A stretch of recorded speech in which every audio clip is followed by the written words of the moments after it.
We're glad to have you back.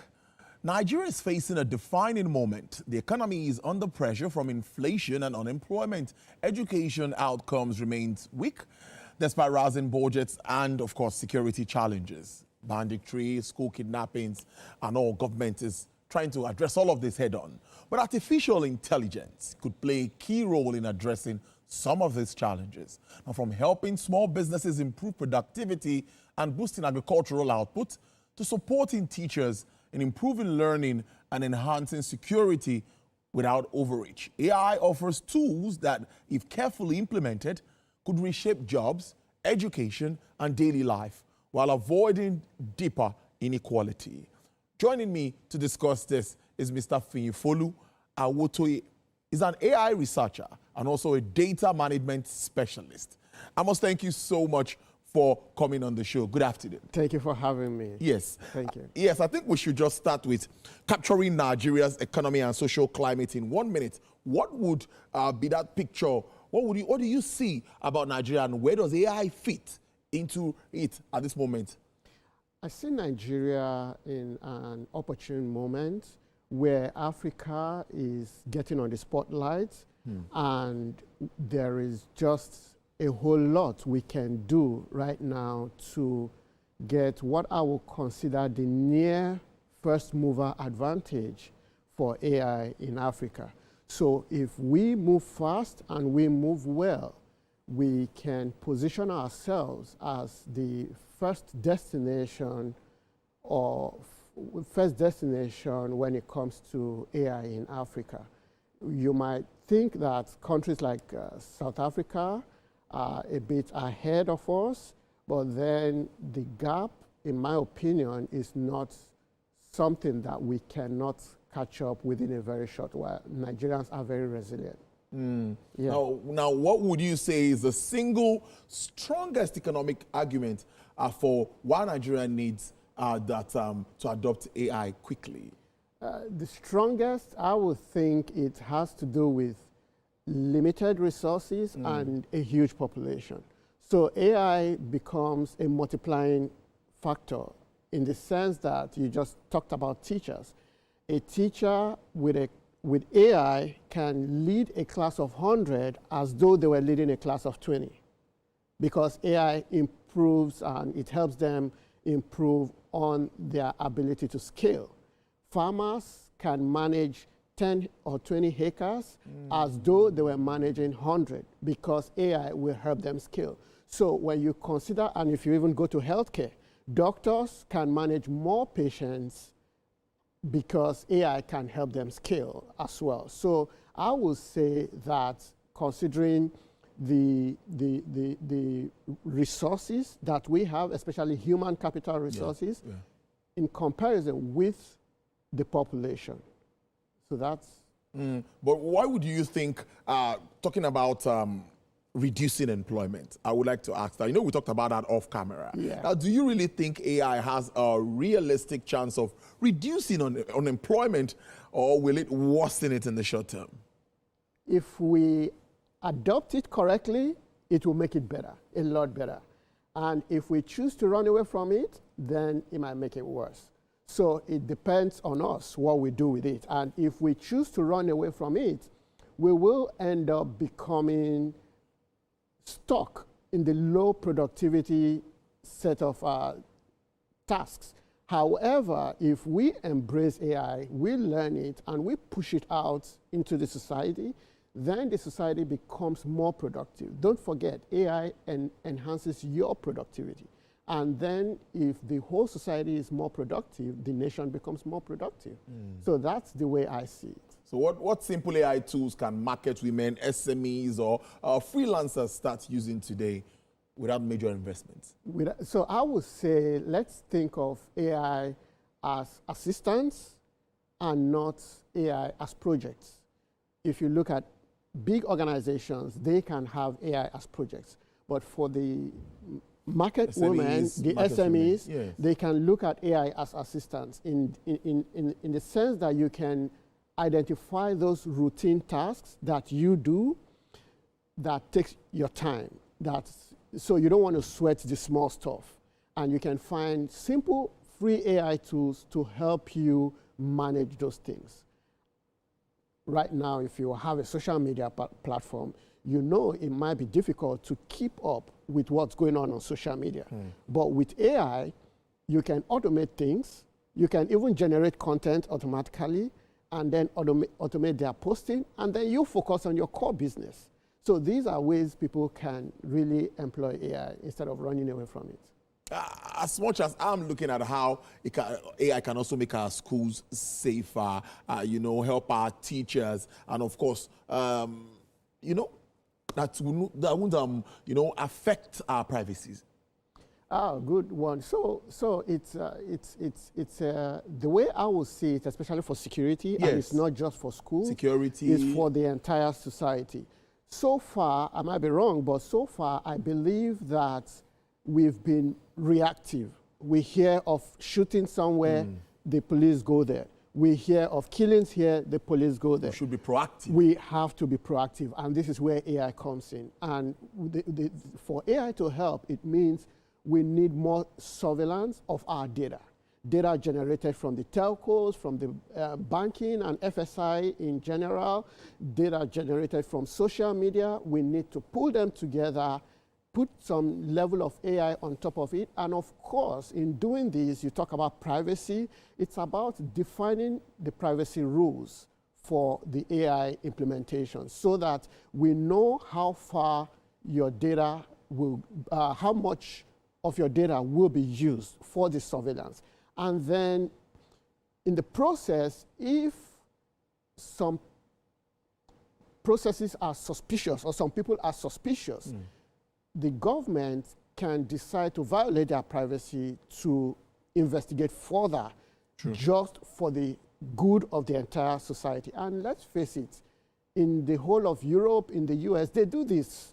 You know, they do this often. So when you travel abroad, they are monitoring you, they are looking at what you're doing, and this is AI. I've had a scenario where someone gave me a call because they bought some security devices they wanted to send to Nigeria. And while the security devices were being delivered, the police also escorted the delivery to ask questions, of course, as to why you're buying this. Yes. So that's proactive policing.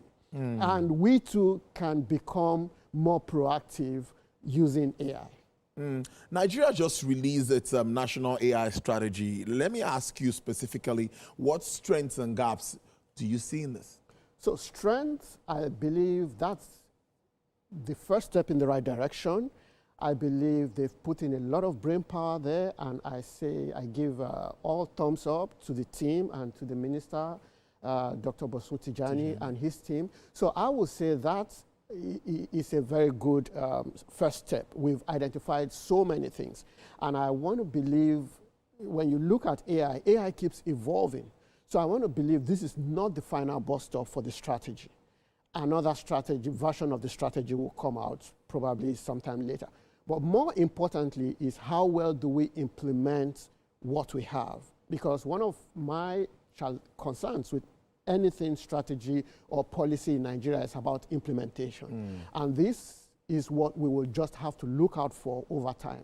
And in the future, I would also suggest we also think of more policies, enshrining policies that will enable local content compete on the global scene.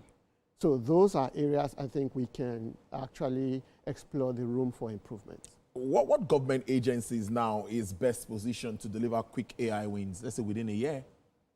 Quick AI wins, I will say education, I will say healthcare. Healthcare in the sense that if you walk down your street, you will find maybe something they call a chemist or a pharmacist, somebody who sells medications, who knows nothing and has not schooled, you know, in the medical line, sits in his shop, and people come there with their symptoms and they say, oh, this is wrong with me, I have a headache, I have a this, and that person just picks one or two medications off the shelf and they sell to them. That's very crude, and a lot of people are just falling into the wrong hands because of this. Now, picking that, there are AI models that have passed board exams medical board exams in Europe and in the US. I believe those AI models will deliver better health advice to people than what we get from the roadside medication sellers. So I think building some AI solutions that sort of triage issues where people can ask basic questions for advice, that will be a major breakthrough for Nigeria. And we already have such solutions. So it might just be about educating Nigerians to use these solutions more so that we have fewer scenarios where people just fall down and you hear that that person slumped and they passed away. You know, we can get better healthcare intervention from AI bots. I bet you AI bots are better than some of these our roadside advisors. But Lagos is emerging as a tech powerhouse. What are the best ways to channel that energy into AI innovation? So Lagos is, yes, you're right. Lagos is definitely emerging. Even in Africa, I'll say Lagos is at the forefront, not just in Nigeria. Yes. In Africa, Lagos is at the forefront. I will say, hey, one of the things about making Lagos an AI powerhouse has to do with how well Lagos maintains and builds its AI ecosystem. And the AI ecosystem, one of the key things, one of the key drivers are the individuals, the people, the developers who work there. So I believe developing what I will call a better work-life balance. I've seen countries that create special estates and special regions for the techies. They make sure whatever they want from government, you need your driver's license, it's fast-tracked for you because you live in that area.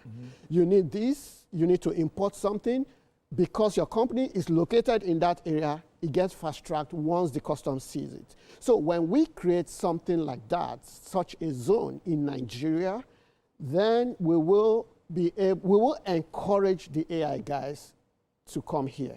We could also set up highly powered teams to reach out to the hyperscalers to say, hey, what do you need to see in our environment to invest more in this area? And you have, I think a city like Reading in the United Kingdom did that some years ago. And if you go to the UK today, Oracle, HP, Microsoft, they are all lined up in Reading because Reading did that and invited those guys. So we can be proactive in our invitation to the big boys. You know, and it's not just about having a presence. It's about, hey, come put down some infrastructure here.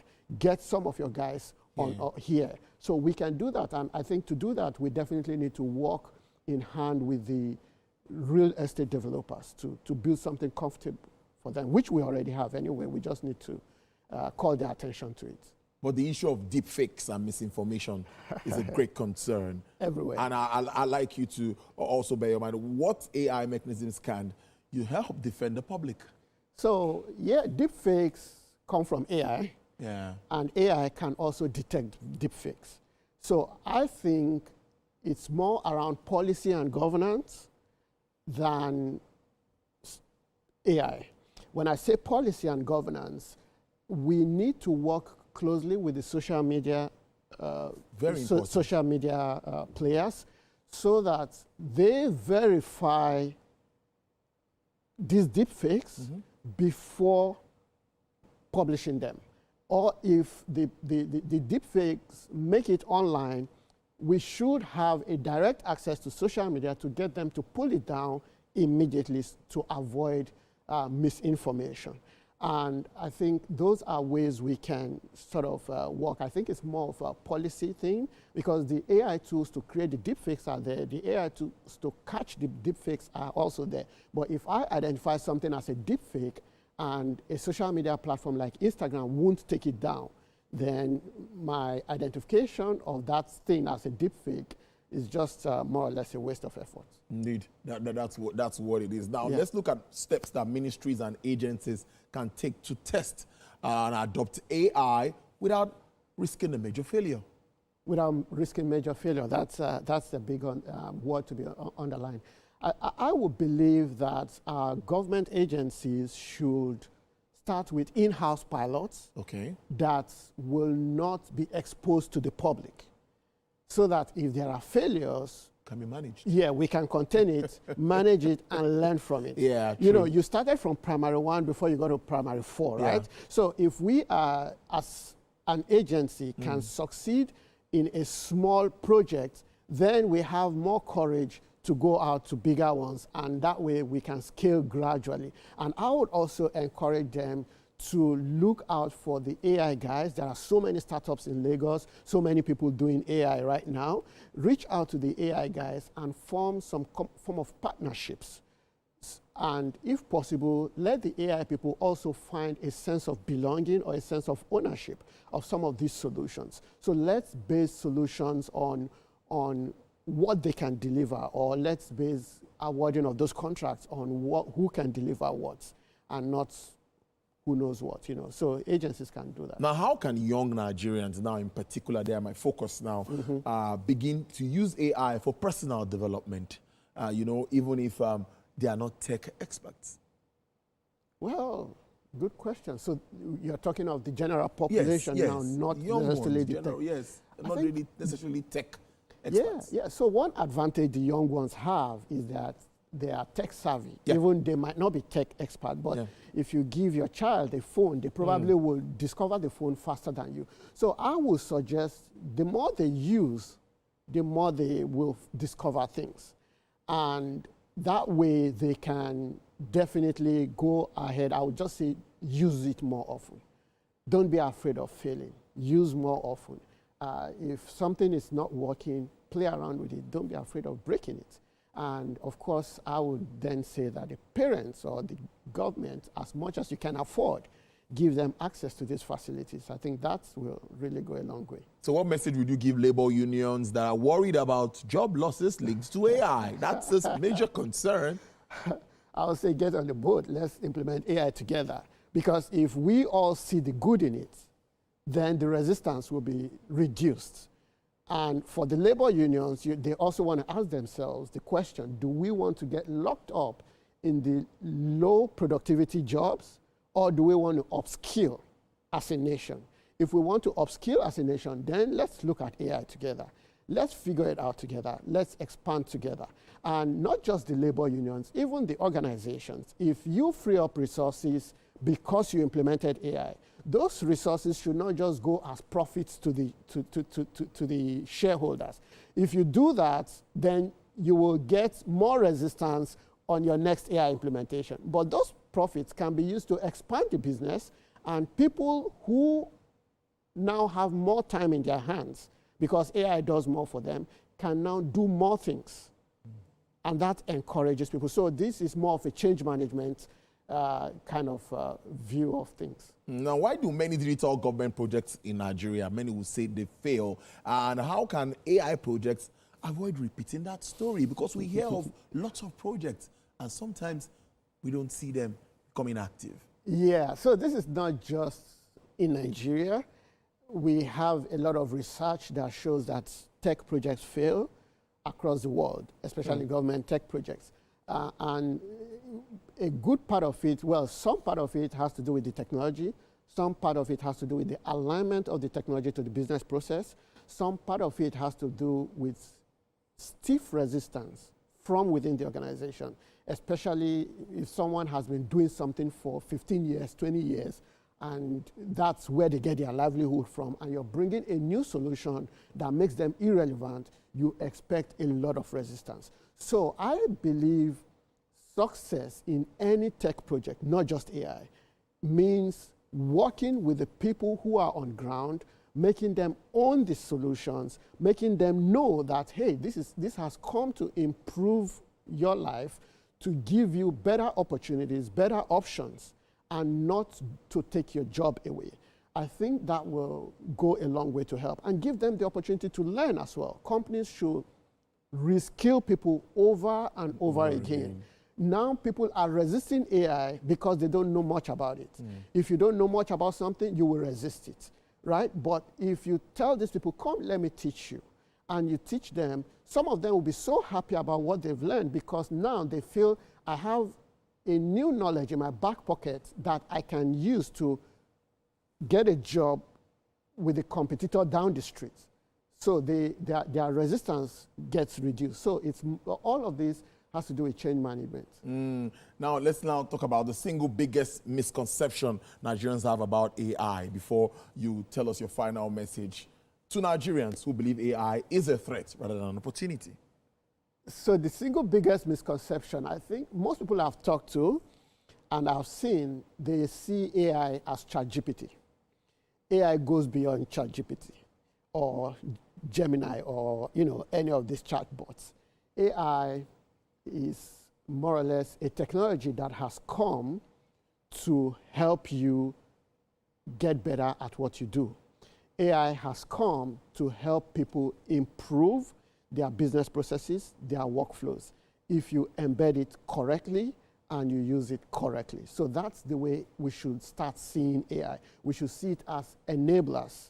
We should see it as an enabler rather than seeing it as something I need to fight or you can't win fighting it. I like that. And you said the last word about what? Yes, what's your message to Nigerians that want to take advantage of AI at this time? Yeah, I would say just jump on the bandwagon, do your best to be at the forefront, and yeah, the world is yours. Everybody is looking for their next successful AI implementation. I must thank you so much. Interesting conversation. Thank I will you, keep sir. at this. I will definitely have you in again. Thank you. Anytime we have issues around the Thank tech you. world. It's been an interesting one. Thank you. Fiyinfolu Awotoye is an AI researcher and data management specialist. Thank you for coming in. Thank you for having me. It's good to have you. Thank you. Let's take a break. And when we return, if you get couple